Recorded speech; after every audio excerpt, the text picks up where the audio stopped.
menjelaskan juga masing-masing kategori dari HTTP status code. Secara umum, HTTP status code itu terbagi menjadi 5 kategori, teman-teman. Yang pertama ada 1XX atau informasional. Maksudnya 1XX ini kita lihat digit pertamanya yaitu 1. Begitu.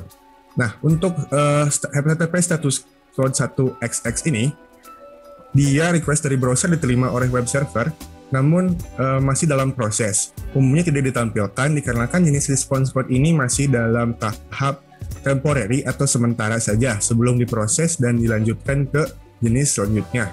Untuk contoh dari HTTP status code kategori 1XX dapat dilihat pada tabel berikut, teman-teman. Ya, next. Di sini ada kategori selanjutnya yaitu 2XX atau success.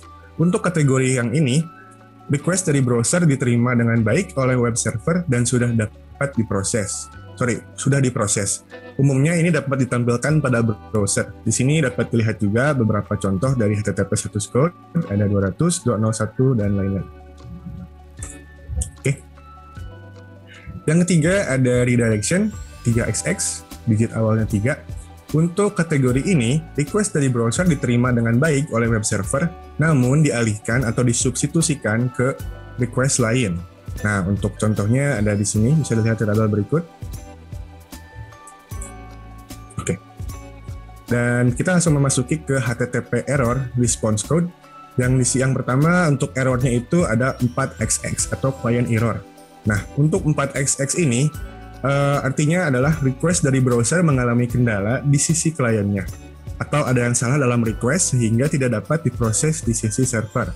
Ini mungkin dapat sering kita temukan juga untuk beberapa contohnya 403, 404, dan juga di tabel berikutnya. Oke. Ya, untuk kategori terakhir itu ada 5XX atau server error. Untuk error yang ini, request dari browser diterima oleh web server, namun terdapat kendala dari sisi servernya sehingga request tersebut tidak dapat diproses.